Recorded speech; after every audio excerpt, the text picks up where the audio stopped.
everyone, and welcome to First Take. I'm Carrie Champion. I am in studio all by myself. Well, actually, just with my bangs. Just me and my bangs. The boys aren't here. They're remote. Get Bayless in New York City. Stephen A. Smith in Philly. I'm doing my Vanna White thing here. Gentlemen, how are you? How you doing? I'm having a good time. They said we should do something different because you guys let everyone know you were going to be in different cities. And Stephen A., he's in your hometown, correct or no? Yes, he is. Okay. Yes, he is. I mean, we all know he's an Oklahoman.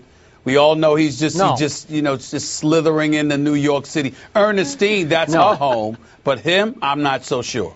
No, I am now a New Yorker through and through. This is my town, and you have migrated to Philadelphia. That is your town, and you know it. Whatever. I do like us on the big screen, though. Leave us there for the whole show. I do like it. It is kind of fly. Can we do the show like this, guys? Director says no. Okay, well, listen, we got to go on. Coming up on the show today, it's Week 5 in the NFL, so we break down the games. Will the Patriots rebound from that Monday night loss? Plus, Alex Smith returns to San Francisco. Will he and the Chiefs manage a win? Plus, the Oracle, we know him as Robert Smith. He joins the desk to break down a huge day in the SEC West. But first, did you watch? Could you stand it? Thursday Night Football started to develop a theme. Each game has been decided by at least 29 points, and each week they lose by 20-plus points. Here we go on average. Week 1, it was Seahawks, 20 points. Ravens, 20 points. Falcons, 42. Giants, 31. Packers, 32. These are all blowouts, and we couldn't believe it. We said to ourselves, is it because it's a short week? What in the world is the cause of all of this? So we decided to ask this question, and I'll give it to you first, Stephen A. Is a Thursday night football games, are they just bad or good for the NFL? Well, listen, it's good for the business of the NFL because obviously you have a television contract that's facilitated you having that to begin with. So we definitely understand why the NFL did that because they're greedy. They're all about the money. This is the same league that's going to charge somebody else to perform for them. For the Super Bowl halftime show. It ain't the other way around. So we understand that they're all about the bottom line, which is about the dollars, and we get that. So nobody can poo-poo it from that perspective and acknowledge or fail to acknowledge that it doesn't work to the benefit of the NFL. But for the fans, as far as I'm concerned, I just think it's a waste of time. I really, really do. I know there's a lot of folks that love the NFL. NFL is king. We get all of that. We look forward to the games. But Sundays is practically a religion, for crying out loud. I mean, people dictate their church schedule around the NFL. They try to go to church a little bit early during the football season so they can make sure they get back in time for some of the pregame shows and obviously the games itself. The game is meant to be played on Sundays and Monday nights. I have always been an adversary, an opponent of the games being played on Thursdays because I really, really believe that it's egregious on the part of some of the players. Some of these guys simply ain't ready. We talk about how violent the sport of football is, how much the health of the players should be a concern to us all. It's clearly something that has been elocuted by Commissioner Roger Goodell as it pertains to the health and the well-being of these players. Well, you got a game on Sunday, and then you're playing on Thursday night. It doesn't matter that you got 10 days off after that. It's those 3 games in between, one game to the next. That could do you excessive harm. You saw Josh Sitton, for the Packers, speak on it prior to last night's game about how the Thursday night games stink. And I completely agree with them. I don't think there's any need for it whatsoever. I just think it's the NFL showing its gluttonous ways, and it's really unfortunate because I don't think it works to the benefit of the players. The game should be played on Sundays and Mondays. This is an absurd question, and it's about to get to be an absurd argument. On your part, not that this is unusual, that was a knee-jerk, wrong-headed overreaction to yet another Thursday night blowout that we've seen this year, but only this year on Thursday night football. I am here to tell you I love Thursday night football, and if I were an NFL player, I would love Thursday night football because you just glossed over the fact that, as Aaron Rodgers said after last night's game, they're going to have a nice long little weekend here. It creates a mini buy. It is definitely pay me now so you don't have to pay later. And trust me, these teams are going to welcome having 10 days off to get ready for the next game. I realize it puts a lot of pressure, especially on a coaching staff, to get ready for this game. But, Stephen A., you know, I spent many years in Dallas, Texas, and many, many other NFL teams have been resentful of, jealous of the Dallas Cowboys for continuing to be grandfathered into that late afternoon slot on Thanksgiving Day. And Dallas loves it because Dallas knows if they win that game at home, they get a mini bye leading into what they would hope to be a December to remember. But I have no problem with it because these blowouts, remember, one blowout was your Giants on the road at the Redskins. And I even look back at just last year and I say, wow, there are a bunch of close games last year. Remember New England beating the Jets barely in the rain 13-10? Remember the Bears beating your Giants barely 27-21? Dolphins over Bengals in overtime just last year. Colts won at Tennessee 30-27. Do you remember New Orleans winning at Atlanta 17-13? And how about that last game of the Thursday night year? San Diego winning at Denver 27-20 on great Thursday night football. And who could forget one of the greatest Thursday night games ever? Tebow over the Jets on a Thursday. Remember that one? Stephen A., this is nothing. It's not like this is the first year for Thursday night football. It's been going on regularly since 2011, and it started back in 2006.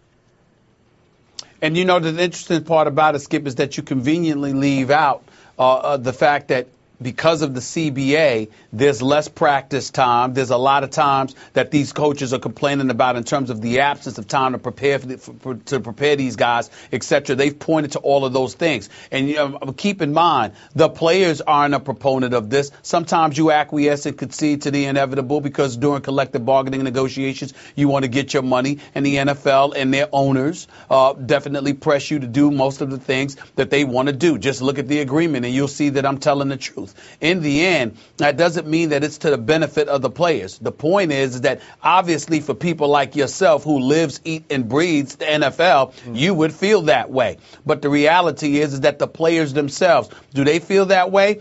By and large, they do not. They're acquiescing and capitulating to the wishes of the owners who don't have to put on pads and helmets and go out there and put their bodies on the line. Neither do you, nor myself, I might add. So we take that into consideration, and that's what it is. Skip Bayless, you're not going to die if there are no games on Thursdays. You've got college football on Saturdays. You've got NFL football on Sundays and Mondays. It wouldn't be the worst thing in the world. It wouldn't be the end of the world. You, like the NFL, is gluttonous. I'm surprised you're not fat, for crying out loud, considering how gluttonous you're trying to be about the NFL. This is what you are. And by the way, I might add, you're also inconsiderate. You're inconsiderate because you're not thinking about these players you love to watch every week. You're sitting there and you're throwing them to the wolves. You have no regard for them and their well-being whatsoever. All you care about is getting your football on Thursday night. You probably stayed up and watched that whole boring, pathetic game last night.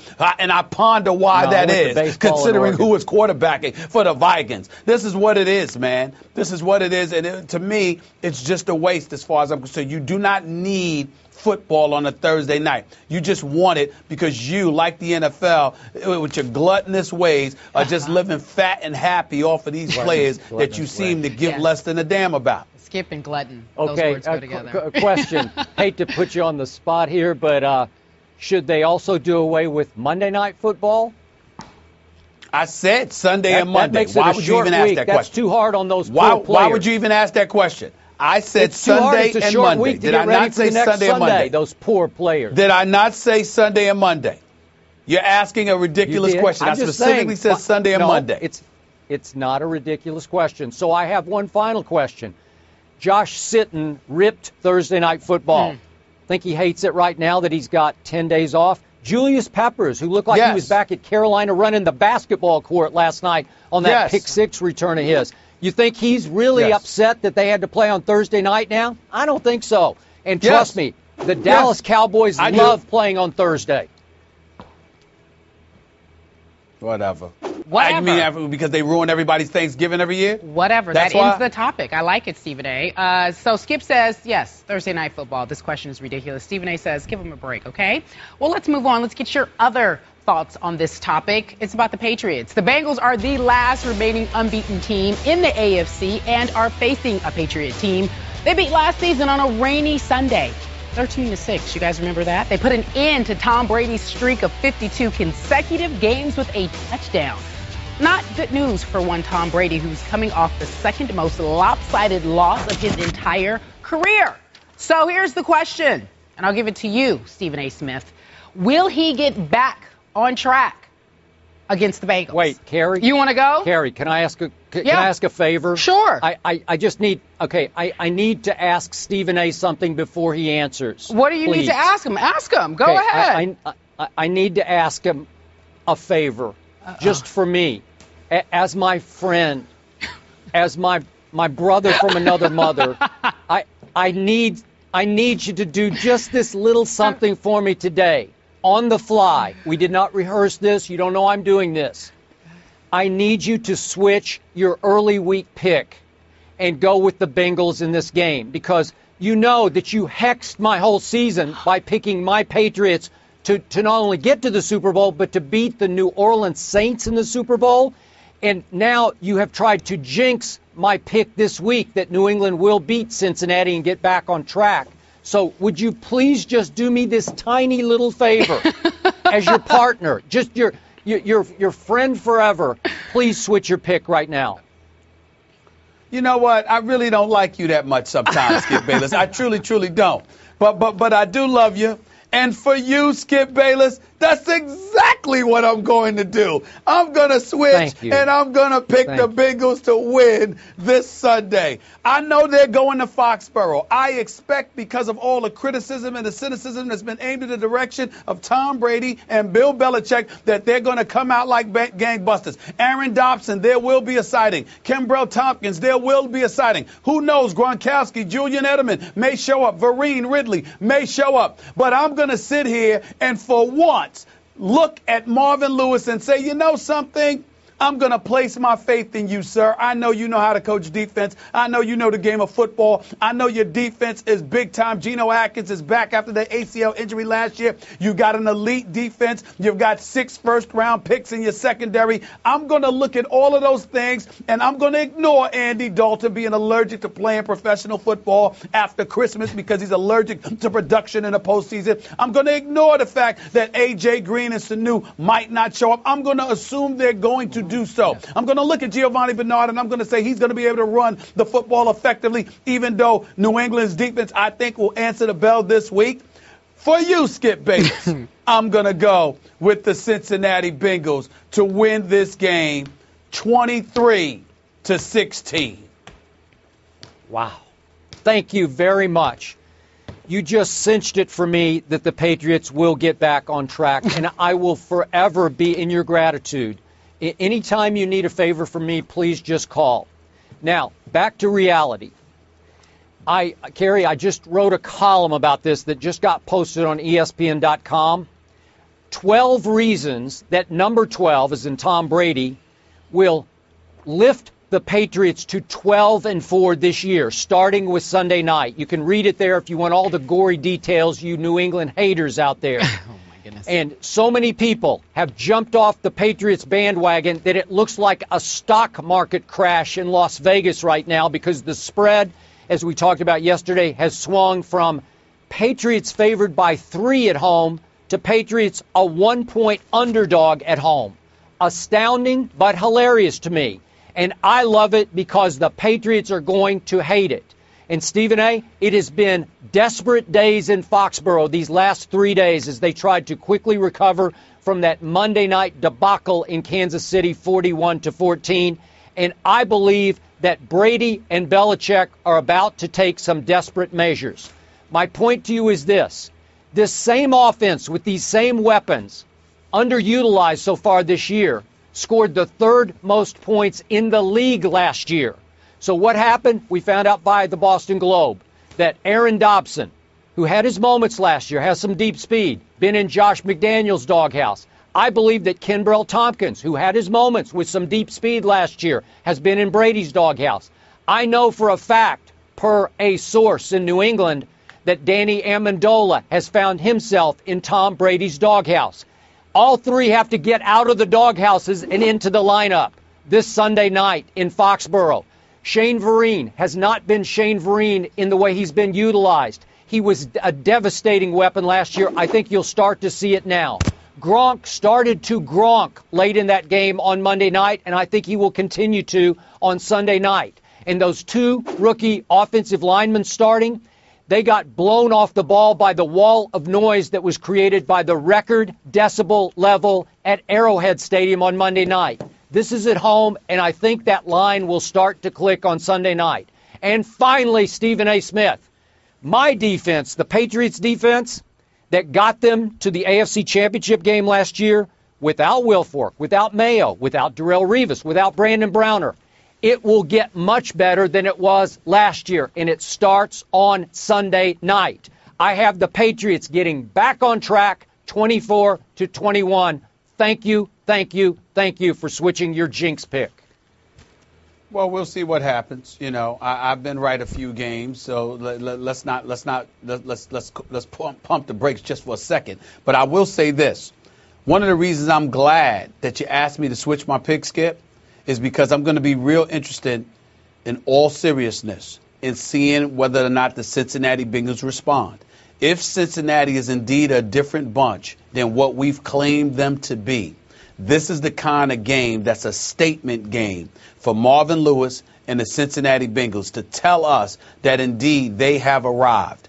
Everybody's looking at it, and regardless of how people have been pounding on Tom Brady and the New England Patriots, you know that in Foxborough especially, they are more than capable of lifting themselves up from their doldrums and really going on attack and being effective.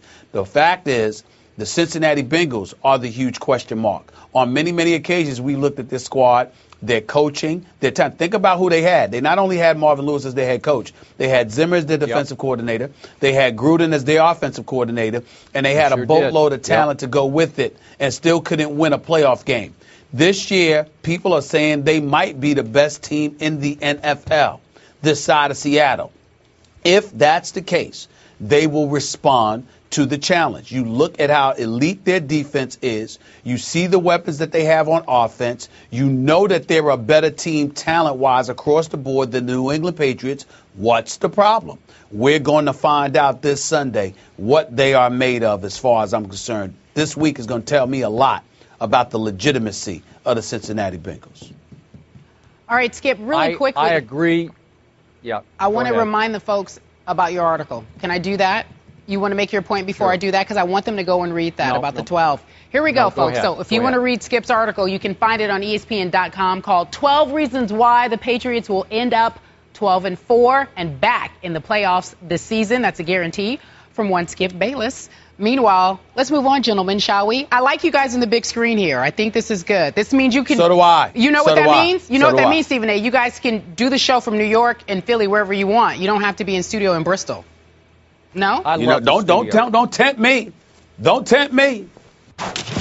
He was called a game manager as if it was a bad thing. He lost the job to, quote, the hot hand, and now the two shall meet. But this time, they're not teammates, they're opponents. Alex Smith, the Kansas City Chiefs, head to Levi Stadium to face Colin Kaepernick and the 49ers. So let's look by the numbers. Smith versus Kaepernick. As starting quarterbacks since 2012. Very similar. Edge going to Kaepernick. Actually, the edge is not going to Kaepernick. Oh, it is. The edge is going to Kaepernick for more touchdowns. You changed the full screen on me. All right, I'm back at the desk, folks. I was walking, so I couldn't see that full screen. Hello, fellas. I'm sitting. Now we're sitting. It's normal. You guys are off the big screen. So, Stephen A., I got this question for you. Okay. Did the 49ers make the right decision when they traded Alex Smith? Well, I don't think there's any question that they made the right decision simply because Colin Kaepernick immediately took over and guided them to a Super Bowl appearance before they lost to the Ravens. We all know that he's a dual threat. We see what he can do right now. He's 19th in the league with a passer rating of 91. Hasn't been ultra impressive, and we understand that. But at the same time, I think overall his upside, not just his talent, speaks for itself. Alex Smith is a quality quarterback. And when you say a game manager, that's not necessarily a negative connotation, although it's been used that way, including by myself in the past. But there's no denying that Alex Smith has been a welcomed addition to the Kansas City Chiefs, that the utilization of Alex Smith by Coach Andy Reid has been impressive. Nobody can deny that. You got them to a record last year and went to the postseason. We get all of that. But in the end, what it comes down to me is incredibly simple. I think Colin Kaepernick is more talented. I think his upside is greater. And I think that is why he's the starting quarterback of the of the San Francisco 49ers and not Alex Smith. Alex Smith is in a good situation. He's definitely classy. He can throw the football. He doesn't make too many mistakes. Hasn't thrown an interception since week 1. Had 6 scores in the last 2 weeks. He's been very, very impressive. But he's still not Colin Kaepernick. So, Stephen A., would you take Alex Smith right now over Andy Dalton? I would take him over Andy Dalton. I would not take him over Colin Kaepernick. I'm with you. I was just trying to keep it in some perspective here. I agree with your final take on this, that even though I thought it was a close call, it was the right call to go with Colin Kaepernick. I think that in the end, Kaepernick is capable of making bigger plays than Alex Smith. But, Stephen A., I got to be honest. Alex Smith has grown on me over these 2 years in Kansas City. He's pretty good. He can go beyond game managing. He can. Is this fair to say? I think Alex Smith is proving to be a better passer than Colin Kaepernick. Is that fair? Better passer, just pure passer. So far, but the jury's still out on Colin Kaepernick because he's growing into the position. He's still relatively young. Hasn't been around as long as Alex Smith. Okay, so what have I seen so far? I've seen, as you point out, that Colin Kaepernick was able to lift that team from mid-year forward to get them to within one play of winning a Super Bowl. Last year, he was able to take that team to within one play of getting to the Super Bowl. And if he just put a little bit more air under that throw to Crabtree, maybe Colin Kaepernick would be in all the national TV commercials and not Richard Sherman, because he gave Richard a chance to make a great play on that last throw because it was thrown too much on a line. But, hey, if he puts just a little more air under the throw to Crabtree and Crabtree catches it, then maybe Colin Kaepernick is dropping the beef jerky down to you in the stomach on the, what are they, Oberto beef jerky commercials, right? That is correct. That is correct. It's possible. That could have been Colin Kaepernick dropping it down to you. Okay, so but it wasn't. In the big picture, it wasn't, but it was close. So my point on Alex Smith is, Monday night against the Patriots, he was superb, man. I mean, 20 of 26 for 3 touchdowns, no interceptions, 248 yards. Beautiful game. But on opening day in that same stadium during the daytime, he threw 3 interceptions, and they got spanked by the Tennessee Titans 26-10. So he doesn't have Kaepernick's ability to take over a game the way Colin can, because Colin, we know, can run. He already leads quarterbacks with 187 yards rushing. That's 5.7 yards per crack. 7 times, Colin Kaepernick has already run for a first down. So you have to factor that into his QBR, which means it's a level higher. What is it, about 58 a game over Alex Smith's, which is 49 a game. But, Stephen A., don't forget this. The second leading quarterback rusher in football is Alex Smith. Now, it's quite a ways back at 103 yards to 187, but Alex Smith can move too. Well, he can move too, but let's be clear here. The Miami Dolphins don't knock your socks off, and the New England Patriots haven't been what we know and have grown accustomed to them being. Those are the 2 victories that the Kansas City Chiefs have over the last 2 weeks. The San Francisco 49ers pose an entirely different problem whatsoever. Their defense, even without Aldon Smith, even without Navarro Bowman, is still a pretty big-time defense. There's no question about that. You can bet Al Davis, Jamal Charles, they ain't going to be able to run the football the way they were running against New England. You look at Dwayne Bowe and the rest of of the crew? What are they going to be able to do against against San Francisco's defense as well? Let's put things in its proper perspective. All I'm saying to you is that this is going to be an entirely different game. We'll learn a lot about Alex Smith in this game as well because, number one, you're going up against that San Francisco defense, but we'll also learn a lot about Kansas City because they're not going to have a stationary target in Tom Brady that they're going up against this week. They're going to have a very movable target in Colin Kaepernick. Colin Kaepernick, I thought in the early part of the game against Philadelphia last week, he was scrambling like crazy because the offensive line wasn't protecting him as well as it should have. Okay? This man still found a way to escape and to make plays. I suspect that he's going to be able to do the same thing against Tamba Ali and Houston and those boys for Kansas City. We will see. This is not the same matchup as it has been going up against Tannehill and then Tom Brady over the last 2 weeks. Colin Kaepernick and the San Francisco 49ers offense pose an entirely different problem for Kansas City, and that defense certainly does for Alex Smith as well. We will see what happens. Okay, I got a final question for you. Remember the playoff game, Kansas City at Indy last year, the Andrew Luck comeback game? Yep. In that game, Kansas City led in the third quarter, 38-10. Then they proceeded. They'd already lost Jamal Charles. They lost Niall Davis. They lost both their bookend pass rushers, Tamba and Justin Houston. So all of a sudden, Alex Smith had to make some late plays to try to hang on to that lead. And even though his stats look sensational for the game, he threw for almost 400 yards, 4 touchdowns, no interceptions. I didn't think he could make that one play late. He had a chance and didn't make it that could have saved or turned around the game. To me, Colin Kaepernick could have won that game. Yeah, but you look at things totally different than me, Skip Bayless. You're thinking about the one play that he couldn't make. I'm thinking about the fact that you had a 28-point cushion. Even if suddenly your defense can't stop Andrew Luck and the Indianapolis Colts, what does that have to do with you? You still get the ball back. It's not like if you score, you keep the ball and you get to keep scoring and you keep it away from the other team. No. Alex Smith had a 28-point lead in that playoff game. It shouldn't have come down to a last play. If you've got a 28-point lead and you keep scoring, they can't catch you. What's the problem? The fact is the Indianapolis Colts were able to catch Kansas City because somewhere along the way, while Andrew Luck was going berserk, their defense was ultimately able to neutralize Alex Smith and the Kansas City Chiefs offense. If that hadn't happened, it wouldn't have been a problem.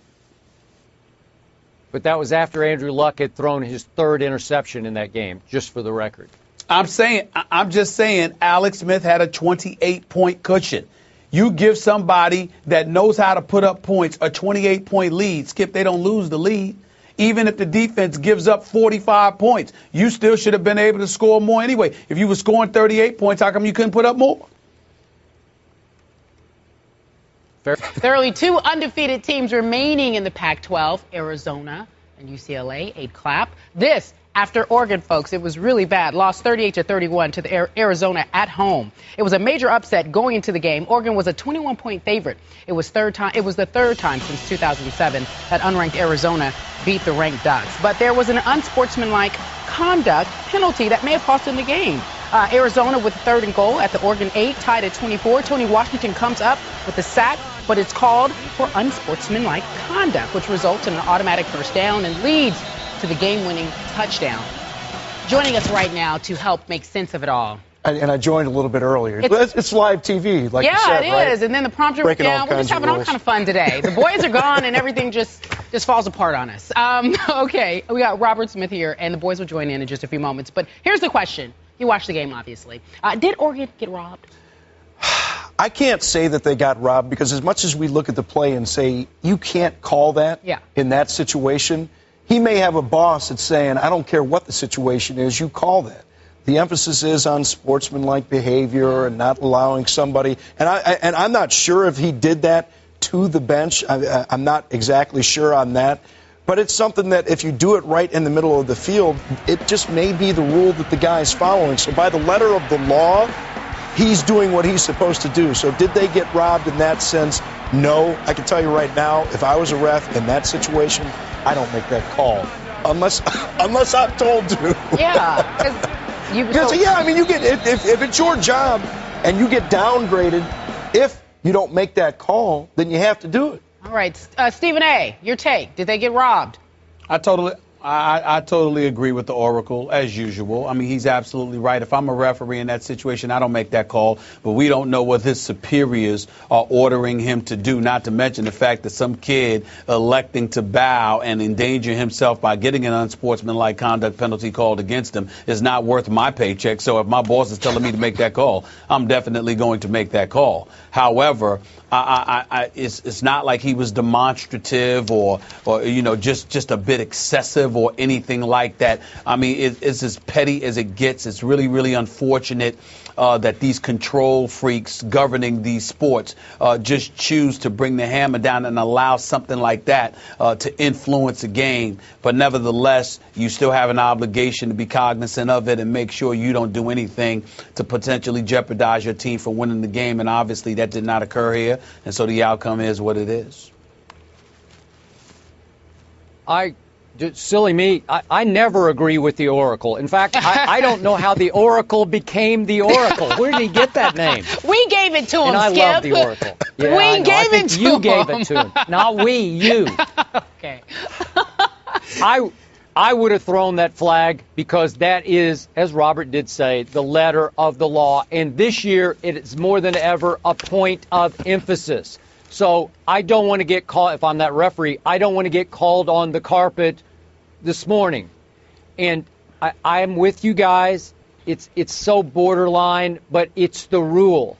And even though it was far away from the play, he did almost like a lap of the stadium, it seemed like. He ran a big loop away from the play. He did make the sack, and then he stopped and he did his little, and he is number 91, he did his little Justin Tuck bow.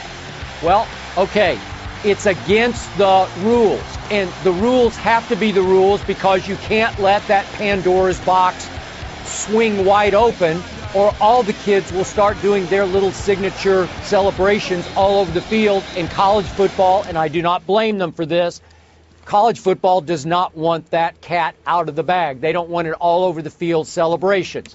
So in the end, did it cost them the game? It certainly would have forced Arizona without that call to kick the field goal. Then could Mariota have led the Ducks down to tie the game with the field goal? Well, he did fumble 4 plays later. I'm not sure that would have happened. But in the end, I must compliment this referee because that was a really gutsy flag to throw in that stadium at that moment. It would have had to kick the field goal, and there would have been a lot more time on the clock as well for Mariota and the team. Maybe he's not rushed as much, but with that, the way that offensive line played in the game, and in all fairness, the offensive line has had a lot of injuries. True freshman playing there at left tackle. In all fairness to those guys, but Marcus Mariota, he was on the run for his life, and on that play where he fumbled, when a quarterback just takes off to run. You don't have that ball tucked away, and that's exactly when Scooby comes in and takes the ball away. Well, you talk about that offensive line. Let's just talk about the Ducks. They were 2, right? Everyone thought that they were 21-point favorites to win the game, but were they overrated in your opinion? See, this is the really interesting part of this for me. I don't think that they were overrated. I think when you look at what a team is on any given week, you have to assess the injury situation. They lost one of their best defensive ends during the game, but clearly since the start of the season, this team has had some problems on that offensive line, some injuries on that offensive line. So if that offensive line is completely healthy, doesn't make the defense any better, even without that one player. But I don't think that it's fair to say they're definitely overrated. I just didn't feel that they were overrated. I think it's going to be interesting to see, though, kind of how this playoff committee looks at things like this. What granular level are they going to get down to in their analysis when they're looking at a team and how they lost and what the particular conditions were when a team lost? Look at an Ohio State losing to Virginia Tech after losing their best player. And I know Virginia Tech went on to lose a couple of games that they should not have lost after that. But if you look at Ohio State, if they win out, how do you evaluate them? You look at Oregon and you say, with the offensive line injuries, how do you evaluate that team? So it's going to be really interesting to me, but long answer short, or short answer long. I don't think that they were overrated. I think that they're in a very difficult situation from a personnel standpoint. All right, Stephen A., the Oracle says they were not overrated. Your take? That's where I was going. I don't believe they were overrated. If listen, the star of your team is the quarterback. You've got 3 guys down. You got 2 true freshmen starting at your tackle positions. The fact of the matter is that if you can't protect your quarterback, and that's the star of your team, everything's going to fall apart from that particular point forward. Now, you can look at Oregon's defense and have some question marks about that because Arizona did score 31 points. But in the end, you're looking at Mariota. He came into this game last night having been sacked 7 times on September 20th against Washington State. There was I think the offensive coordinator was quoted as saying he wasn't necessarily 100% healthy. When you take that into consideration, whether it's the Heisman, whether it's Oregon being overrated, I don't think any of that is applicable because they're not healthy. And when they're not healthy, and particularly you're injured at a spot that is called upon to protect the quarterback, which is your Heisman Trophy candidate and your best player, you're going to have some problems. So to me, again, when I look at Oregon, if it's all about Mariota, then I'm of the mindset, get his offensive line healthy, then come talk to me. I can't really sit there and look at him and say these kind of things could be held against him when clearly protection was an issue. And that served a role into him being endangered, not to mention the fact that he wasn't 100% healthy to begin with. Stephen A. Smith, do you just wait to hear what the Oracle says and then you just repeat what he says? Well, here's the deal. If you had asked me first, then you would know how I feel, so you wouldn't have to accuse me of such things. You're getting the next question first, Stephen A. I'm guessing not a problem. Skip doesn't agree once again. Okay. Stephen A. has said, at least going back a couple of weeks, he thought Oregon had a chance to be the best team in the country. I've said from the start, overrated. I get it with the freshman tackles. I get it with injuries throughout the offensive line.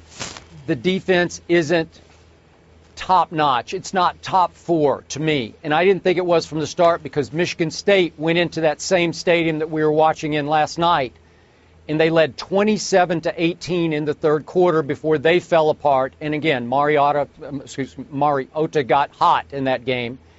And yet they go up to Washington State and Pullman, and it's 21-all at halftime. And I realize he went down 7 times, as Stephen A. pointed out, but I just think that the overall team is a little overrated, and Mariota is very good. I don't think he's as great as the Oracle thinks that he is, and his ball security was very questionable last night. Well, once again, I'm not going to make excuses for a guy. As a running back running the ball, it's a little bit different when you take a handoff. As a quarterback, you don't know when those hits are going to come, and you need to keep the ball in a position to either throw the ball downfield or when you do decide to take off to run, you do need to tuck it at some point. But if you are still thinking about throwing the football, you can't have the ball in a full tuck. So it's much more difficult, and obviously in that last fumble, very heartbreaking situation there. And I would say this about top 4 defenses. Do you think Texas A&M has a top 4 defense? Do you think that Florida State has a top 4 defense the way that they've played right now? Alabama, I think, may be that team. Mississippi may be the best defense in the country. They may not have the offense to go with it, but saying that they're overrated because they don't have a top 4 defense, I don't think really flies. Just because a team is in the top 4, and let's be clear about this. That's the ranking. That's an AP ranking where it is right now, and there's a reason that the college football playoff isn't going to have its release of its first rankings until the end of this month. But you can't say that they're not top 4 because of one side of the ball. You're judged based on the totality of your team. All right. Well, going into the season, Marcus Mariota was definitely considered the front runner for at least one of the front runners for the Heisman. So, Stephen A., you get the question first, not the Oracle. Well, I get the question first about what this time around. What's the problem? He's in trouble now. No, he can. Look, did the loss cause Mariota the Heisman? I don't think it should. I think when you look at it, I mean, Gurley out of Georgia, we know what he can do, but they lost to South Carolina. They've got a couple of losses on their docket. I'm not sure about Georgia right now. I know he can ball. I know he's worthy of being a top Heisman Trophy candidate, but I don't know if a running back is going to get that. We'll wait and see. You look at Amari Cooper at Alabama. We know that he's an absolute stud, but I don't know if a wide receiver is going to get that, even though I think he deserves the strong consideration, especially since that offense is what appears to be carrying Alabama right now as opposed to the defense. I look at a Jameis Jameis Winston, I think a guy like Robert Smith and others are going to sit there and look at everything, not just his work on the football field, but the kind of predicaments he's found himself in, the kind of reputation he's built for himself, the question marks that come with it, and question whether or not they want to bring that level of attention to the Heisman this year going forward. I think all those things work in favor of Mariota. Now, he can't lose again. I think they got to get the offensive line together. I don't think he can afford to lose again. I think he's got to play big time, but I don't think last night is going to count as much against him as people may suspect. And as a result, I still would put him in the running as one of the leading candidates, if not the leading candidate, for the Heisman, because it's a question mark as to whether Gurley or Cooper will get it. And I don't think Jameis Winston has a chance, because I think the Robert Smiths of the world and others are going to look at it and say, you know what, I'm not convicting you of anything, but it's the Heisman, and we can't have these questions about you because it's all encompassing. It's not just what you put on the football field. I can't give you the vote. Well, to be clear, when we had this discussion last year, what was going on with Jameis, if there wasn't a resolution in that case before the Heisman, I wouldn't have voted for him, just like I wouldn't have voted for Cam Newton. But as it stands right now, even though he was suspended for a game, I wouldn't withhold the vote for anything that's gone on off the field with Jameis at this point. So I don't agree with you on that right now, Stephen A. And question before you go on, Robert. Question before you go on. Mm-hmm. What about the fact that the Title IX investigation is still ongoing? Yeah, that's why I said that. Yeah, that's a really good point. I wasn't, but that's something that we're going to have to deal with. We're going to find out a little bit more about that. That's a really good point. So maybe for that reason, and I don't know if we're going to find anything out between now and December on that one. But don't forget about Amir Abdullah at Nebraska. Well, to answer the question, I don't think that this kills Marcus Mariota's Heisman chances. We look back a few years ago, RG3 had a couple of losses or a few losses during the regular season. People are going to look at that team. They're going to look at the offensive line. They're going to look at the way the defense performs, and they're going to say, hey, he did pretty well for himself considering the circumstances that he had to play with. Melvin Ingram at Wisconsin, I think that there's a chance that one of those three running backs could be in it. Don't forget about Bryce Petty. I know that he had been out with the injury for Baylor, but maybe his numbers are going to be very impressive. This thing is wide open right now, though. It's going to be a lot of fun. All right, Skip, your take. I could be wrong about this, but I believe we will look back and say that Marcus Mariota lost the Heisman last night. Now, again, and Robert could attest to this, I know a lot of the voters love this young man because he's such a great young man and he has had such a great career. So maybe because he went back for another year on career achievement, he'll still be in the running. But I must bring up, Robert and Stephen A., I think there is a Heisman quality showdown in Starkville. Kenny Hill is just on fire right now. What's he got, 17 touchdowns to 2 interceptions?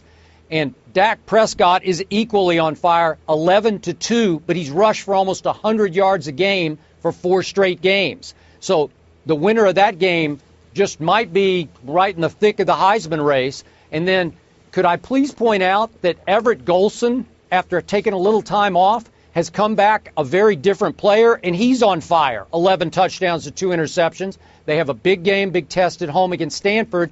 Then he gets to go on October 18th and play the reigning Heisman winner, Jameis, at Florida State. Well, could Everett Golson get in this thing? You better believe he could. So I think some quarterbacks might emerge to challenge. Yeah, I think Everett Golson's going to have his hands full with that Stanford defense this weekend. Yeah. But I think you're right about Dak Prescott and Kenny Hill. Those guys, they're going to have an opportunity to go against each other. And obviously playing inside the SEC West, we know it's the best division in college football. It might be the best conference by itself, quite frankly. But those guys are going to have plenty of opportunities. It's wide open. This makes it fun. All right, Robert. Them more so, them more Kenny Hill and Zach Prescott more so than Golson to me. More so than Golson. Well, see, there you go. Stephen A. knows what he's talking about. He didn't wait for me to say. He didn't wait for you to weigh in. I wouldn't go that far. He wouldn't wait. I have my moments. He didn't wait for him to weigh in. I have my moments. In his first draft as a head coach, Jason Garrett had to decide whether the Dallas Cowboys needed to take a defensive end or a left tackle. with the Cowboys' first-round pick. Ultimately, Garrett and the Cowboys chose tackle Tyron Smith over J.J. Watt. And Garrett says the decision wasn't really that difficult. Here's his quote. "Certainly that first pick was critical for us. We were fortunate that Tyron Smith was coming out that year. We felt he could be a left tackle and be a cornerstone player for us for a long time. He was a young player who had everything. Physical ability, mental makeup. He played at a big school and was productive. We felt if we could get him in here, he could be a great player for us." Smith has become a dominant left tackle and made his first Pro Bowl last season. But Watt is maybe the best defensive player in the NFL right now. So, Stephen A. Smith, did the Cowboys make a mistake passing up on J.J. Watt? No, they didn't. They didn't make a mistake because obviously, you know, when you talk about a team being productive, one could argue that sometimes the offensive line is more important than the defensive line. I mean, when you look at the kind of offensive line that the Dallas Cowboys that they have right now, with Zach Martin, with Fredericks, with Smith, and others, the fact of the matter is the Dallas Cowboys wouldn't be having the success that they have if it were not for that offensive line. J.J. Watt is big time. There is no question about it. He is as premier as it gets. He is lethal. He is all that in a bag of chips. But the reality is that he was that last year en route to the Houston Texans losing 14 straight games to end the NFL season last year. That's the reality.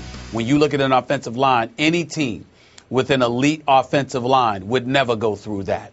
Because when you have an elite offensive line, then the chances are you cannot just throw the ball by protecting your quarterback. You can also run the ball, keeping the ball away from opposing offenses because of ball control. So all of those things are things that are easily facilitated by an offensive line. One could argue that in the sport of football, an offensive line has a far greater impact than a defensive line on far more occasions than people want to realize. So I definitely support Jerry Jones in going the route of Smith as opposed to J.J. Watt, because Smith has proven that he's worth what he's worth as well. It's just that offensive linemen don't get nearly as much notoriety as defensive linemen. You know, Carrie, I think we have nicknamed the wrong man the Oracle on this show. Oh. I think it should now be Stephen A. Smith is from this point forward known as the Oracle. All right, that's fine with me. I like that name for him.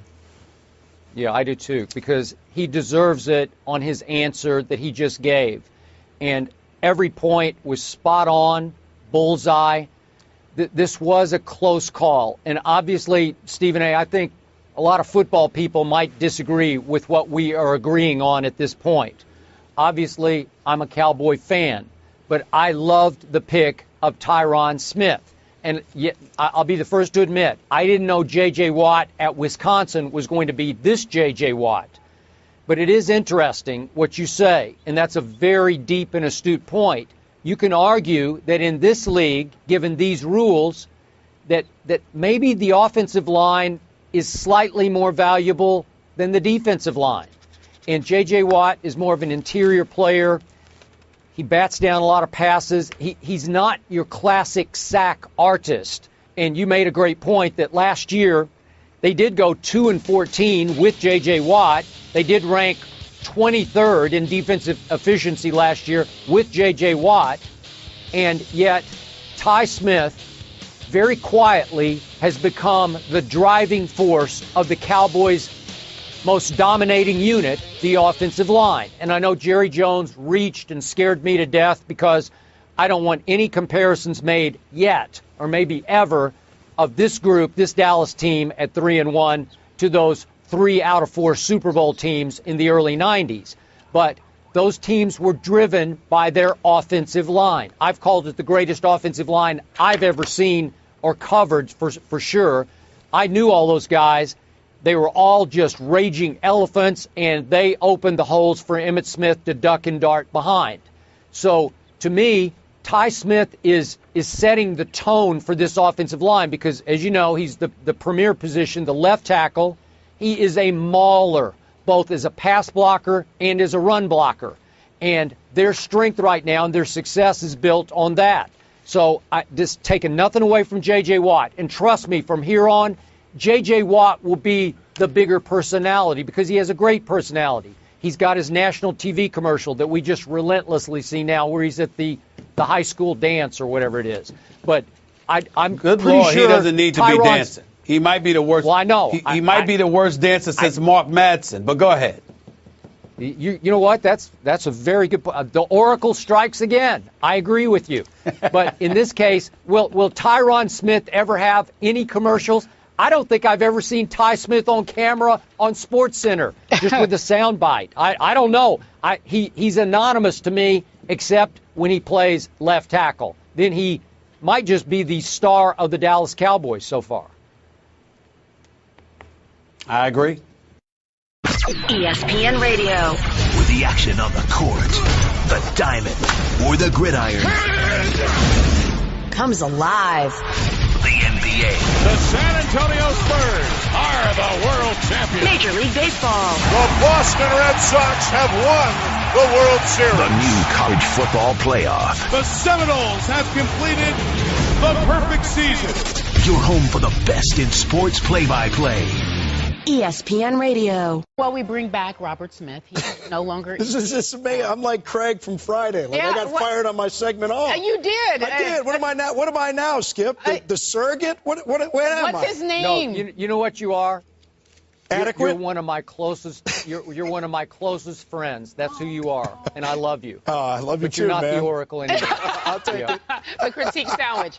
I'm gonna give you something nice, and I'm gonna give you something hard, and then I'm gonna be nice Exactly. on the back end. All right, listen, we're gonna do some college matchups. Are you ready for this or no? I'm ready for Okay, this. so let's start in Oxford, where Ole Miss faces Alabama. According to Westgate Superbook, the Tide are 5-point road favorites. So who gets the win, Robert? I like Alabama in this. I just don't think Ole Miss is going to be able to produce enough offense. Alabama, statistically, very good defense, but I think what bothers me more is Bo Wallace and the way that he plays quarterback. They're going to have to take some shots. They're not going to be able to run the football on this Alabama defense. And you go back and you watch some of the throws that Bo Wallace makes. This first interception that he threw against Memphis, it was like a post and a corner combination. The cornerback never goes with the post, so he should have assumed that that guy was going to be there. He tries to throw this corner out. The corner's right there. Easy interception. And I know that Hugh Freeze has had these conversations about hoping that the good Bo Wallace shows up. I just don't think they're going to be able to do enough. And when I look at the Mississippi defense, they run this 4-2-5, and their defensive ends are a little bit small. Johnson and Thompson on the other side, they're a little bit small. Alabama will line up in two tights, and they will take Derrick Henry, 6'2", 235-pound running back. They will wear this Mississippi defense out. And Lane Kiffin will do enough to change up looks, to dictate matchups, and be able to produce just enough in the pass game. Stephen A. Roll Tide. I got to Oracle. tell you something right now. When I think about it, listen, I don't even have to think about Alabama's defense because obviously they don't break too much, but I'm not as impressed with their defense as this year as I have been in the past. But I love Amari Cooper. What has he got? He's got about 655 yards, 5 touchdowns already on 43 receptions this season. I'm also looking, we've been talking about T.J. Yeldon. But this kid, Henry, like Robert Smith just pointed out, the Oracle, it's the combination of Henry and Yeldon. Well, I have no concerns about this game whatsoever. I expect Alabama to run the ball down their throat. I think the Tide put up about 35 to 40 points. Something along the lines of, I'd say 35-17, something along those lines. Wait a minute. You think Alabama has a chance to score 40 on one of the best defenses at home in college football? Yes.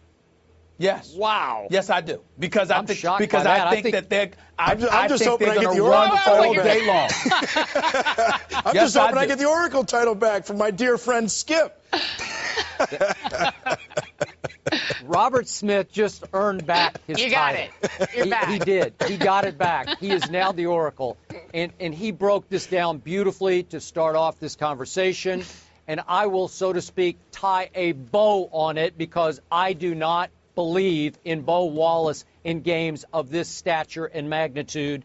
He's been there for, it seems like, forever, and I think he's going to lose his third straight game to Alabama. I'm going to go 24-14 Roll Tide. All right, another big matchup in the Magnolia State when number 2 Mississippi State, they host rather. Texas A&M. There you go. I'm looking at it, and I'm deciding, Robert, since you're the Oracle again, who's going to win this one? I'm going to go with Texas A&M in this one. I'm not real comfortable about this. This Texas A&M defense, although they have shown flashes, you have to give them credit towards the end of that game on the last 6 drives against Arkansas, really tightened down. But for me, it's the offense that's going to be the difference in this one. Not just Kenny Hill, but the weapons that he has. And if you're a wide receiver in high school right now, why wouldn't you want to go play for Kevin Sumlin? If you're any player, why wouldn't you want to go play for him? But especially if you're a wide receiver, they bring in Speedy Noyle, who adds in with Ricky Seals-Jones and Pope and Reynolds and Kennedy. They just have so much talent on the outside. And when I watch Mississippi State, as stout as they are up front, they don't produce great pass rush, and they're not real solid on the back end of that defense. They're probably not going to have those big linebackers in coverage a whole lot. They'll probably be in some sort of nickel and dime. But I just don't like the back end of Mississippi State's defense. I think that's going to be the difference in the game. Kenny Hill, I'm just too impressed by him, and I'm too impressed by Sumlin. He seems to find a way to put up points no matter who he's going up against. We understand that. We understand how lethal this offense is, and it's just that simple to me. Don't know much about Mississippi State. All I know is that I look at Kenny Hill and Texas A&M and that offense, and I think whoever they're playing against, in most instances, they will outscore them. It's just that simple to me. That's how I look at it. I've been trying to warn you guys about Mississippi State. They will turn into last year's Auburn, and this is where it starts. This will be a shootout because obviously Coach Sumlin's offense is going to score some points on anybody, even these guys in Starkville. But a shootout will ensue, and Dak Prescott will win it 45-35, and he will vault into Heisman contention, if not maybe to the top of the list. This team will run wild on an A&M defense that got run wild on by Arkansas at Jerry World last Saturday. It's going to be a track meet for Mississippi State, and I'll go 45-35. All right, LSU, Auburn. Skip, I get where you come. I got a quick question for both of y'all. I mean, Prescott, look, I know he can run the football. He's the second leading rusher on this team. But he's complete 60% of his passes. He doesn't seem to be that accurate, doesn't seem to be that great. Skip, why are you so impressed with this guy? 11 touchdowns to 2 interceptions and almost 100 yards rushing a game for 4 games. And Josh Robinson's no joke running the ball out of the backfield.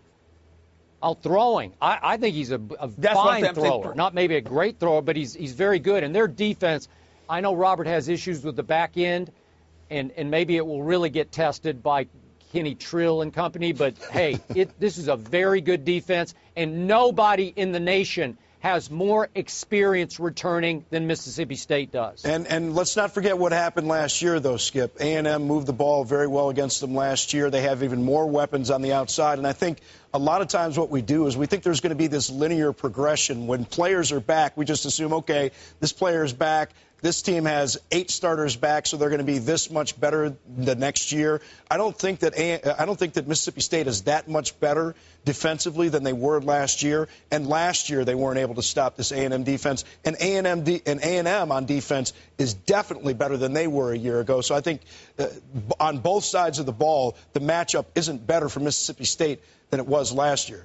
All right, LSU, Auburn. LSU. Wait. Hold on. All right, go. 2 words Quick. From last year. Johnny Football. Okay, guys. LSU, Auburn.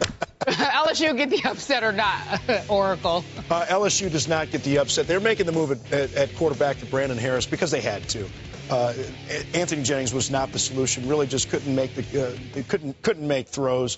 And Les Miles was going to lose credibility with this team if they didn't make this move. Needed to wait until Brandon Harris got a little bit more comfortable with this offense. But it's not the offense that concerns me about LSU. I know Brandon Harris, he's going to make some mistakes, but he's going to move the ball a little bit better than they were able to move it before. It's the front 7 of this defense for LSU that's the real concern for me. Against Mississippi State, gave up 6.2 yards per carry. Against Wisconsin, gave up 6.9 yards per carry. Too many departures off of this defense. In the last couple of years, they've had 18 underclassmen that have turned pro, and those guys played quite a bit in that front seven, so their backups didn't get a whole lot of time, except for the defensive front. They rotate those guys a fairly good amount. But I just think they've had too many departures, not enough development with these younger players. This is not an elite LSU defense against an Auburn offense that did struggle against Kansas State. But I think they're starting to get in their groove. Nick Marshall is now throwing more. He's throwing the passing in more with his game. Pun wasn't intended, but it arrived anyway. And I think that the run game is going to be better for Auburn, even though they've had some issues on that offensive line. Have not been impressed by LSU at all, as far as I'm concerned. I had better expectations for them, including this kid Fournette. I don't think it's measured up, Robert, Skip. I'm of the mindset that Auburn's a little bit better than people gave them credit for, even though they were obviously the runner-up for the national championship. People thought they were going to fall off the map when they looked at their schedule, but that hasn't been the case right now. They've got a hell of a schedule coming up over the next several weeks there against top 15 teams in the nation. We know that, but I think they handle their business in this one because of Artis Payne and because of Nick Marshall and what they're capable of doing. I think they find a way to win this game. And I do not. I'm going with the upset. I got LSU because I think Leonard Fournette is starting to figure it out. I love the true freshman starting at quarterback. And I do not love Auburn so far. They were handed a game on that Thursday night up in Manhattan, Kansas by Kansas State. What was it, 20-14, and I'm just not buying Auburn the way I was buying Auburn last year. I think LSU is going to emerge as a force to be reckoned with from here on.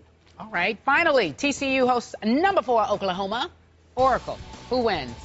I think Oklahoma wins a close one in this one. People really are underrating this TCU team. Watch out for these guys. We know that Gary Patterson is one of the best defensive minds in all of college football, but really started to bring in some help on the offensive side. They hired Sonny Cumbie and Doug Meacham, guys that had some experience at Texas Tech and Houston with their passing games, and that has been a world of difference for Trevon Boykin, who had been in at quarterback when Casey Paha was injured. A lot of people thought Matt Jokel, who transferred in for Texas A&M, was going to take the job from Trevon Boykin, but he has done a tremendous job with this offense. I think Oklahoma, they're not going to be able to run the ball, and for all those people wondering whether we were going to see the Trevor Knight from most of the regular season last year or the Trevor Knight that we saw in the Sugar Bowl this season, this is the real test because TCU and Gary Patterson, they bring that defense like nobody. It's going to be a good game. It's going to be a close game, but I think Oklahoma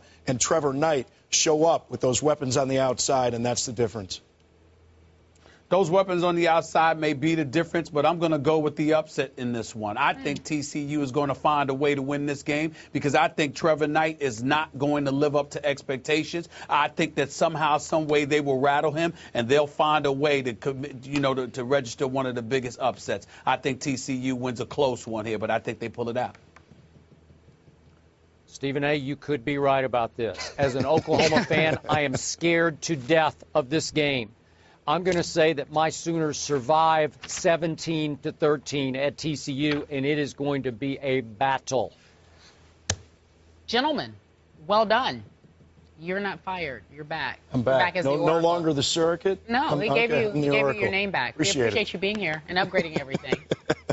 We're real impressed with the kid, and we don't say that about a lot. Usually we come up here and play a political game. We're like, oh, this guy can make every throw, and this guy's pretty good, but this guy's actually really good. So he is really good, and and he can run. He ran like 4.5 or something at the combine, so he's outrunning most defensive ends and everything. It's gonna be a fun, entertaining game. T-Sizzle with the compliment. Terrell Suggs praising Andrew Luck. He's saying that he's amazing ahead of this matchup with the Colts on Sunday. Indy had won 6 straight meetings between the two teams before Baltimore won the last 2 meetings, including a 24-9 win in the 2012 playoffs. So, Stephen Anthony Smith, will the Ravens win in Indy? No, they will not. They won't because Andrew Luck will connect with Hilton. He will connect with Wayne. He will connect with whomever is necessary to connect with to pull out this victory. And I'm not sold on a Baltimore Ravens offense as of yet. Of course, I love Steve Smith Sr. What a beautiful name, by the way. We understand all of that. But I think with Peter being out, I think Flacco tends to get a bit rattled from time to time. He's not nearly as consistent as we would like. And I think Andrew Luck will be the better quarterback in this game, and that's why they will win. I always applaud T. Sizzle because I love his honesty. I love the fact that he says what people already really know deep inside their heart, and that is Andrew Luck's a bad boy. You understand? And he's got a lot of promise and a very promising future ahead of him. I think that this is one of those games where it'll be tough, but ultimately Indianapolis will pull it out because of the Baltimore Ravens offense more so than their defense. So are you saying that while Aaron Rodgers is still that bad man, that now Andrew Luck has become that bad boy? Yes. Completing 69% of his passes, Skip, by the way. Let's point that out. I know. And, you know, there's no doubt, this is a laughable statement to make, but just to piggyback what you just said, Andrew Luck is clearly the better quarterback than Joe Flacco. But I don't think he'll be the better quarterback in this game, in his building this day.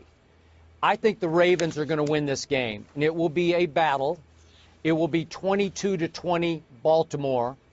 Baltimore has allowed the second fewest points in the National Football League. And even though I love my man T. Sizzle, and I believe he was speaking the unvarnished truth, they have nothing but great respect, not even PC respect, just flat out respect, bleeping respect for Andrew Luck.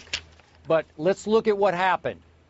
Andrew Luck started off the season a little shaky. They lost their first two games. He threw 5 touchdowns in those games to 3 interceptions. Then he got crazy hot at Jacksonville and against a crumbling Tennessee defense and had one of the hottest 2-game stretches you'll ever see in this league. He just completed 60 out of 80 passes in these last 2 games, 763 yards, 8 touchdowns to only 1 interception. In those 2 games, his QBR, again, on a scale of 0 to 100, 95.6, call it 96. Outrageous numbers. But I think this game, to me, Stephen A., is a show-me game. You said the Cincinnati at New England game is a show-you game.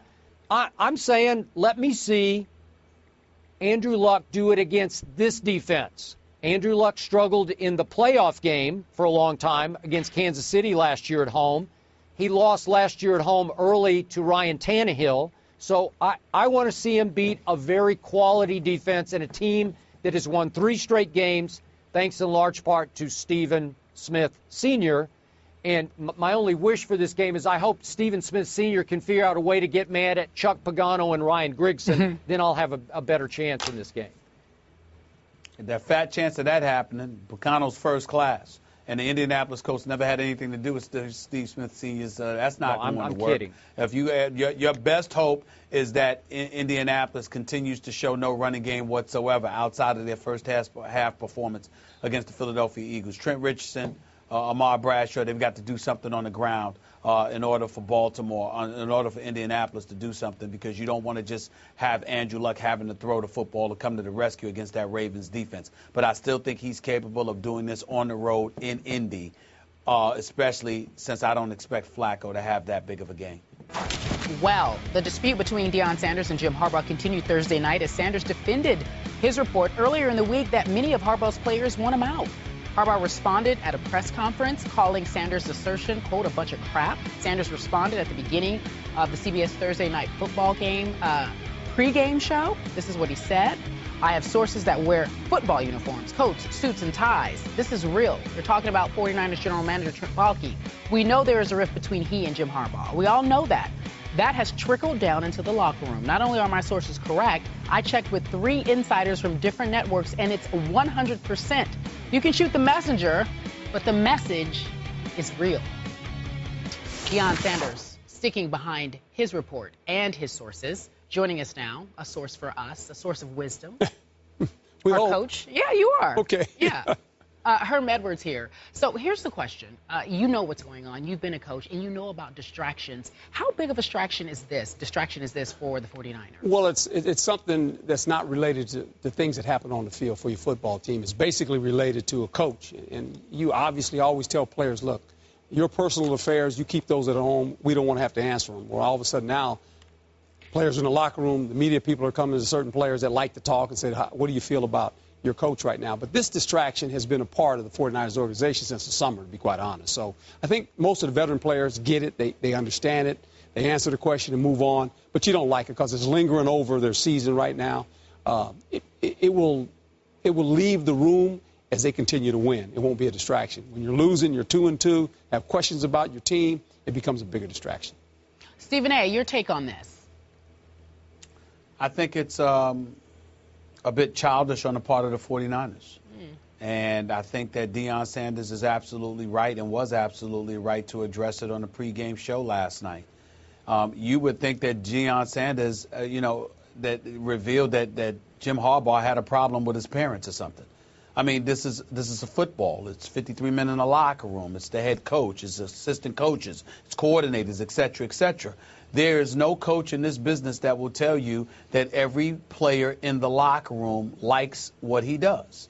So Deion Sanders pointing out that he doesn't know whether Jim Harbaugh has this locker room or not is not far-fetched, particularly when you consider the fact that both Harbaugh and Trent Bulk have been on, it's well known and well documented that they don't appear to be on the same page. Let us also remember that just recently when the Cleveland Browns hired Mike Pettin to be their head coach, that there was still talk about trading Jim Harbaugh to the Cleveland Browns to be their head coach.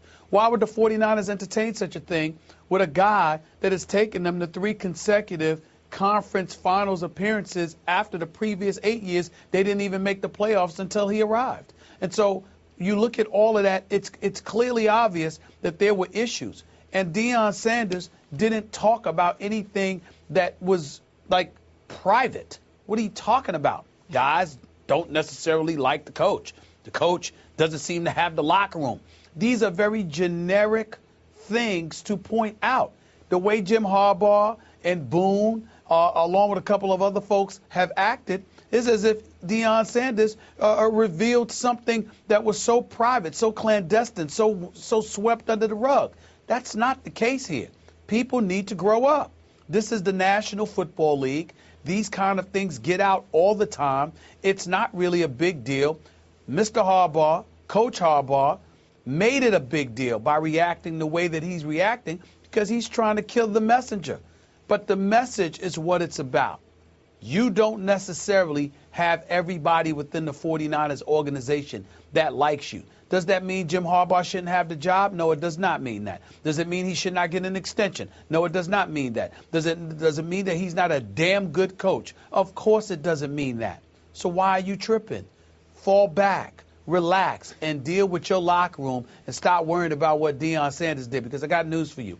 Deion Sanders did his job. That's why he's in the Hall of Fame. That's why he's a 2-time Super Bowl champion. It's why he's arguably the greatest cornerback to ever play this game. And, oh, by the way, some of his exploits was done in that very same uniform that's represented by Harbaugh and Boone and others right now. And they're chasing what Deion Sanders has already accomplished. It would be one thing if it's me or Skip or somebody who never played in the NFL but with commentators and journalists and pundits. This is a dude that played in the NFL, and, oh, by the way, he is arguably the best to have ever done it at his position. The 49ers need to fall back and, dare I say, excuse my language, shut the hell up and play football, because you can't sniff Deion Sanders based on what you've done compared to what he's done. Fall back. Okay. I mean, obviously, Stephen A., just because Deion Sanders was the greatest corner ever doesn't make him the greatest reporter ever. But in this case, I'm with you. I don't think Deion even needed last night to defend his initial report.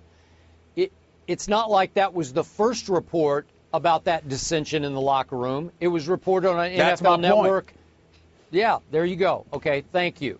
Now, speaking of reports, I recommend to our viewers to read Seth Wickersham's piece that just came out in ESPN, the magazine, on the depth of the rift between Jim Harbaugh and his GM, Trent Baalke, that Stephen A. referred to. And it even goes so far, one incident, Jim Harbaugh scheduled a rookie practice at the same time that they were cutting the ribbon and having a big civic ceremony for the new stadium. just to irritate management and just to keep the coaches away from the ribbon cutting and their wives, obviously. So that's how petty that seems to have degenerated into. But also in that piece, and I'll be interested to hear Herm's reaction to this, it details Harbaugh's coaching style. And Coach Edwards, it is relentless. His whole point is, I want to keep my players uncomfortable and unhappy because football is not a comfortable or happy game. He coaches against their grain. He almost seems, Herm, to want them to not like him so that they will turn that animosity on the opponent each Sunday. I think Jim loves being the bad guy in the locker room, and it's part of his coaching psyche to be that bad guy. Now, does that occasionally alienate? Sure it does. But did they just have a big win against Philly? Sure they did. And will they continue to win? Could they get back to yet another championship game? Sure they could, because he's a really good football coach who coaches completely against everybody's grain. Yeah, and Skip, you make a great point, because when you think about Pete Carroll, he's the opposite.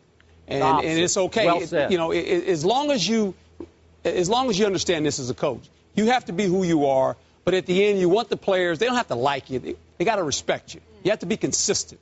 And I think Coach Harbaugh has been consistent. He was consistent at Stanford. The way he coached, he's consistent with San Francisco 49ers. Some players don't like it, but players like winning, and players like to be pushed to their max. If you can get the best out of players, whether they like it or not. Vince Lombardi was a tough guy, but at the end, you hear his players say, you know, the guy may be a better player. So we have a lot of different coaching styles, but here again, this guy coaches a little bit different than other coaches, but he's been a winning coach, and that's all that counts. Gentlemen, to coin a phrase that my man Skip Bayless religiously says on this show, back to the question. And the question pertained to primetime Deion Sanders and his comments. Skip, you brought up primetime, and you said just because he's a Hall of Famer and arguably the greatest corner doesn't make him the greatest reporter. But why is it relevant to bring that up? Because it's not about his reporting. It's about the fact that Harbaugh attacked the notion that somebody in his locker room would talk to Deion Sanders. Primetime. Yeah. I'm sorry, Coach Herm Edwards, Skip Bayless. Do you see the swag on that, brother? First of all, you got the coach, you've got the accomplishments as a player. Now you are a preeminent voice discussing the NFL, a league in which you starred and ultimately became a Hall of Famer in.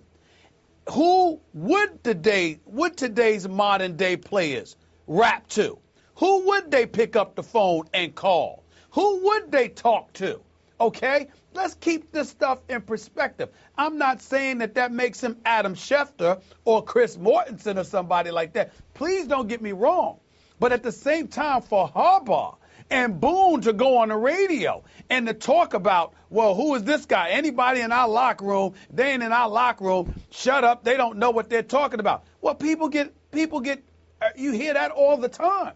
But that's usually when they're lying. It usually is when they have something to hide. And what they want to do is denigrate and insult and excoriate individuals who are bringing truth to the table because they want it swept under the rug.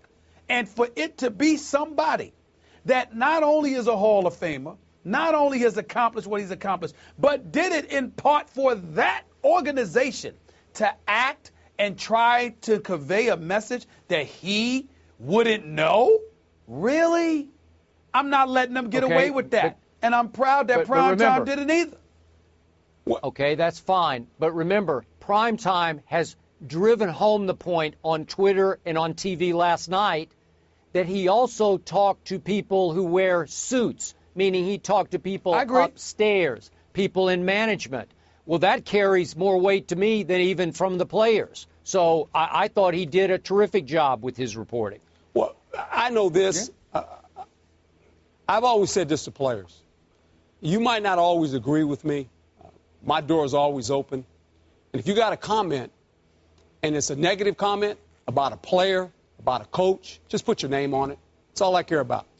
Be man enough, put your name on it. Well, that's fine, Coach. That's all I'm saying. Coach, that's fine. At the end. But, Coach, that's fine, but that's not you attacking the messenger. That's you talking to your troops and saying, there's no need for you to go elsewhere. I'm right here. That's not what Harbaugh is saying. What Harbaugh is saying is, I'm going to attack a Hall of Famer's credibility because he don't know these people inside this locker room like I do. Well, according to what Skip highlighted and illuminated about Jim Harbaugh, hell, a legitimate argument could be made. He don't know his own players because he don't want them to know him, okay? So why would he know them? This is the point. All right, you guys, let's move on. Let's get a coach's take on this. You guys weighed in earlier, but we're talking about Thursday night football. It started to develop a theme. Each game has been decided by an average of 29 points. Take a look at that. Week 1, Seahawks won by 20 points. Ravens, 20 points. Falcons, 42. Giants, 31. Packers, 32 points just yesterday. These are blowouts, perhaps attributed to the short turnaround for the teams, Coach. So I want to get your take on this, and I'll let the boys expand. Skip says he loves it. Stephen A. says not so much. Do you believe that Thursday night games are good for the league? Well, it's good as far as making money. It's good for the players on the back end, especially the veteran guys who get that 10-day rest, but it's not good for young players. And it's not good in the beginning of the season when you watch these teams play right now, because basically what happens to you, if you have a lot of young players, you don't have the ability to put in a game plan for next week. You actually have to react to what's about to happen. Now, veterans can handle it, but here again, veterans don't recover as fast as young players. They recover on a 10-day cycle, but they don't recover on a 4-day cycle. It's very difficult. So we talk about protecting the players, and really you're putting them in harm's way, especially early in the season and late in the season. You know, guys are beat up late. Early, guys are just trying to get into football shape. So I understand why they're doing it. Before, there was only like 6 or 7 of them. Now there's, 16 Thursday night games. It's very difficult for coaches, but more difficult for the players, in my opinion. And you don't have that many players, to be quite honest. You only get to dress 46. You talk about injuries have taken place for a lot of these football teams, so it's very difficult. Skip, can we get your take on this, since you have a different view than Coach and Stephen A.? Yeah, Coach, you know I spent a lot of years in Dallas, Texas. Those Cowboys loved playing the Thanksgiving game every year on a Thursday because they knew it was pay me now so we don't have to pay later. We got a mini bye week of 10 days to get ready for December. In this case, I think Josh Sitton, who didn't like having to play so quickly last night, or even Julius Peppers, will love now having a long, nice weekend before they have to get back to work next week. This whole idea of blowouts this year, it's aberration, it's coincidence, because look at what happened last year.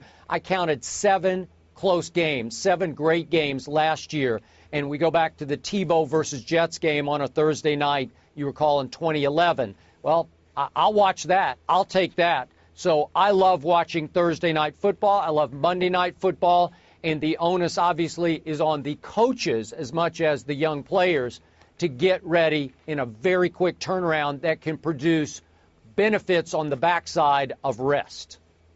Stephen A.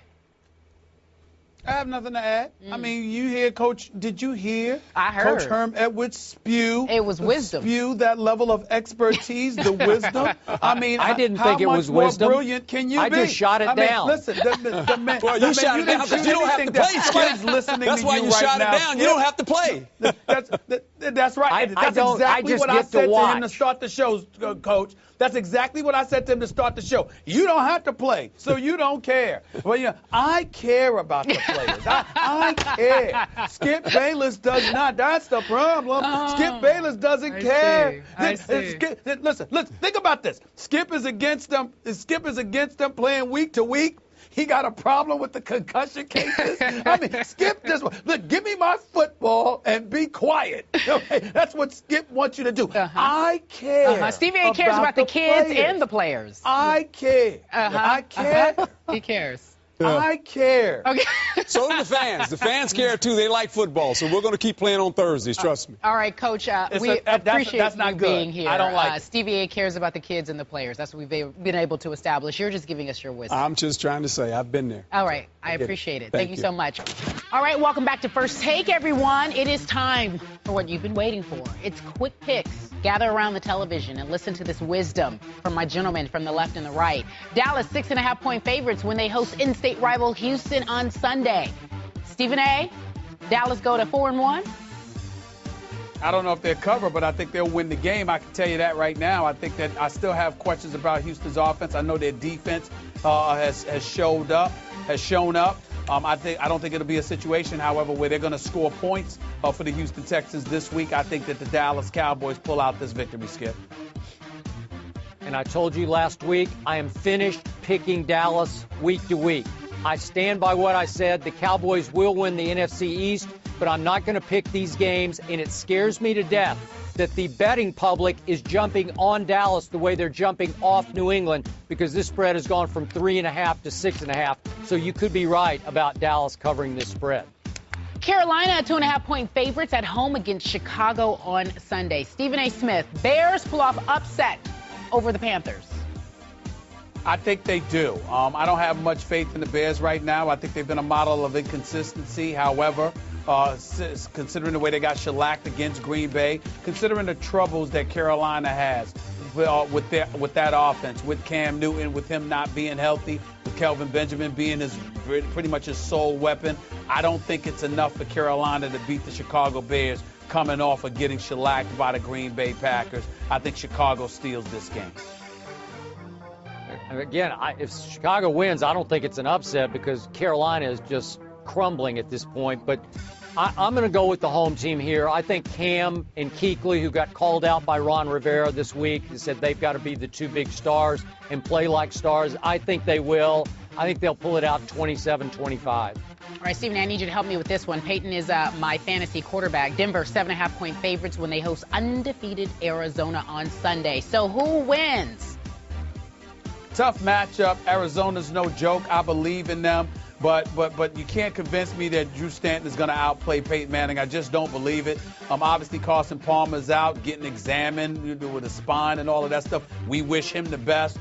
Defensively, I think Arizona is very, very impressive despite Dockett and Washington being out. But I think going up against Peyton Manning and that elite Denver offense, I definitely believe, even though they haven't been elite thus far, I still believe being on their home turf, Denver wins this game. Stephen, I really wanted to pick the upset here, and I will publicly admit I do not have the guts with Drew Stanton at quarterback, although I think he's been very good. I think their defense will stand up to Peyton. 7.5 points is too many. I'm surprised by how big that spread is. I'll go Peyton 20-17 over Drew Stanton. I like it, gentlemen. All right, San Francisco, 6-point favorites at home against Kansas City. Does Alex Smith and company get the upset on Sunday, Stephen A? No, they do not. This is not the New England Patriots defense. These are the San Francisco 49ers. Jamal Charles and Davis, they're not going to be able to run the football as effectively. Kelsey and Bo and these guys and Avery, they're not going to be able to have their way with this defense. I think it's going to be tight, but I think that San Francisco finds a way to pull it out, similar to what they did against Philadelphia. Here's another one that I wanted to pick the upset, Stephen A., but Kansas City having to travel up that emotional Monday night. I'm going to go with San Francisco, but again, 7.5-point spread is too much. I'm going to go 20-17 home team in this one over Alex Smith. Skip Bayless and Stephen A. Smith, you're so far away, but yet so close. I appreciate you guys. You did a great job today. I'll see everyone, including you two, here Monday, 10 a.m. Eastern on